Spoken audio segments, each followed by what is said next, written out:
Let's focus on the Liga. Their window closes at 5:59 p.m. Eastern time today. A little more time.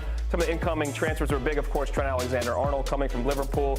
Barça doing some business. Marcus Rashford in. Joan Garcia had actually a big game in their draw yesterday. And Atletico Madrid continues to spend a bunch of money, not getting results. 1 point through the first 3 matches. Let's look at the outgoing transfers. Some big ones. Luka Modric leaves, goes to AC Milan. Lucas Vazquez heading to Leverkusen. And 2 key players for their team, Zubamendi and Mosquera, now playing in North London with Arsenal. And some of the key headlines, Alexis Sanchez. Don't adjust your screens. Yes, Alexis Sanchez, 36 years old, playing for Sevilla, transfer from Udinese. Antony got to make his deal permanent, played at Real Betis last year on loan from United, did a great job. Now that deal is worth $29 million. Canadian national Kyle Larin now joins Feyenoord from Mallorca for $9 million. Let's go to our La Liga insider, Guillem Balague. I mean, joins us from, are you in Versailles, Buckingham Palace? Where are you right now? In the west wing of my house. I thought I would just broadcast from here today, if that's okay with you. Very humble. Thank you very much, sir. Beautiful, beautiful background you have right there. Let's start with Antony. This deal is interesting to say the least. Last year he performed very well for Betis. Do you think he's going to keep that going forward as it's now a permanent move? Well, the whole thing is so interesting because something that I've never seen before, which is a club putting an offer in, being accepted, and then that same club, Betis, of course, trying to convince Manchester United, saying, "Oh, we retracted the offer. We just don't have the money for it." And quite clearly, the intention was to push everyone, including the player, to reduce the price and the wages. So if that's been happening, then Antony will have a massive effect for Betis. The plan, of course, is a 5-year deal that will just allow him to grow. He has found a place in the world that he's happy in after a very, very unhappy spell at Manchester United. And everybody expects Antony to be the player that takes Betis to the next step. What we're seeing at the moment is a Betis that plays well, they're solid, but they lack something up front, and Antony will be the difference. Yeah, I'd be happy too if I got to move from rainy Manchester to sunny Sevilla. Nice upgrade. Yeah, Guillem, let's talk Atletico Madrid, because they've reinforced like no other. In fact, I would say even a year ago, we were talking about one of their best transfer windows ever, and they've kind of followed it up after they came up agonizingly short in so many tournaments with an even stronger window. The Nico Gonzalez deal is official now at Atletico Madrid, the Argentine winger coming from Juventus, but the performances haven't followed suit. It's Atletico Madrid's worst start in the Cholo Simeone era to a La Liga season. What do we make all of this about Atletico putting together this team, but to start the campaign, the results haven't followed? Imagine if you spend $350 million at Atletico Madrid with the intention of not just being third, as the owner of Atletico Madrid, Miguel Angel Gil, has said, basically implying that the third is not enough, that they should go for bigger things. Well, imagine you've spent $350 million and the manager has not got the right key. You don't see the team performing like a unit. I know that when you sign the likes of Cardoso, Hanco, Alex Baena, Nico Gonzalez now obviously hasn't arrived. It'll be a loan deal with the obligation to buy. Raspadori, Ruggeri, Almada. Yes. All that suggests that, number one, there is a new way for Atletico Madrid to face games, which is about dominating, putting pressure high, being dynamic, but no more or just waiting, being reactive, if you like.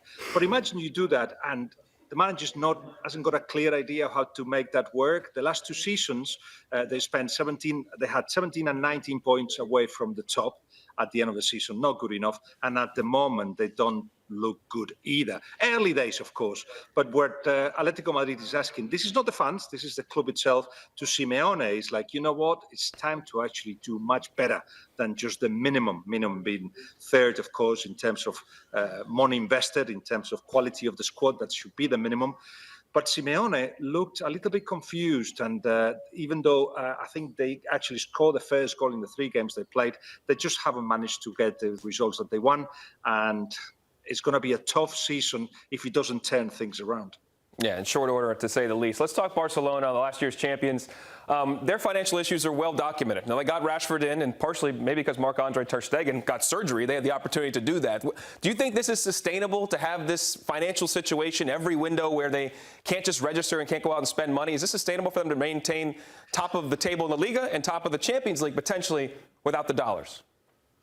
It's not logic, is it? It's not logic at all. And is it sustainable? If you ask me, I'll say no. You ask Laporta, yes, of course it is. I'll find a way. And he always seemed to find a way. So what you have to say is that at the moment, the squad has not reduced the quality dramatically, but the Fermin situation, it's typical of this Barcelona. Fermin didn't want to go to Chelsea. Chelsea shown interest by ringing his agent. That's the midfielder of Barcelona, of course. And from the moment Barcelona heard that Chelsea were interested, a campaign started in the media to tell minute by minute what was happening, including a lot of things that were not happening, like Chelsea putting big offers, Barcelona saying, no, we want more money. None of that was happening. And in the background of it, it was certainly a club that wouldn't have cried if Fermin had gone for 60 or 70 million euros, because he would have sorted many problems. At the moment, Fermin stays. The squad remains strong, as you say, with John Garcia coming in, and he was extraordinary against Rayo. He's perhaps the best goalkeeper in Spain. This is a team that has got at least the ambition to compete for absolutely everything. But let me just take you out to the press conference of Hansi Flick yesterday, where he said, egos could destroy the team. So now that you've got the players, similar players to last season, and as Johan Cruyff used to say, winning is one thing, winning after winning, it's a lot harder. So we'll see how all that comes out. Yeah, by the way, Antony, official just moments ago as for Real Betis Balompié. Talking about Barcelona, I'm thinking a couple of signings outward that kind of went under the radar, and I'm thinking Iñigo Martínez, how much of a leader he was to the backline and how big of a miss he's going to be in the organization of that backline. I was watching the game yesterday against Rayo Vallecano, and I'm looking at Isi Palamon, one of the attackers for Rayo, taking up that space, and Rayo really insisting on beating that Barcelona high line. It was pretty impressive, and I think Iñigo Martínez sorts a little bit out on that back line. But now that he's gone, I just have a couple bit more questions to see how they move forward. But let's move it on over to Real Madrid and their transfer window. How would you rate it overall, and how much expectation do you think they have to deliver on absolutely every single front?